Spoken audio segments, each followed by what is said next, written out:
کہ کسی کے ہاتھ نے مجھ کو سہارا دے دیا، ورنہ کہاں میں اور کہاں یہ راستے پیچیدہ پیچیدہ، اور میری دیوانگی کی تم خدارا لاج رکھ لینا، تمہاری انجمن میں ہیں سبھی سنجیدہ سنجیدہ۔ اللہ تبارک و تعالی ہم سب کو بھی اسی سال حج بیت اللہ کی سعادت نصیب فرمائے۔ یہ چند باتیں حج کے متعلق یہ عرض کی، ہمت کیجئے، جو مجھے سن رہے ہیں، جو مجھے دیکھ رہے ہیں، ابھی تک حج نہیں کیا، ان پر حج فرض ہے، ہمت کریں، قدم آگے بڑھائیں، دیکھیں اللہ آپ کی کیسی مدد کرے گا، غیب سے اسباب انشاءاللہ تبارک و تعالی مہیا ہوں گے۔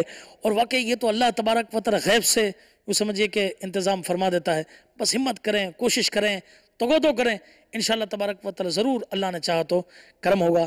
اللہ تبارک و تعالی ہم سب کو عمل کی توفیق عطا فرمائے۔ ایمان پر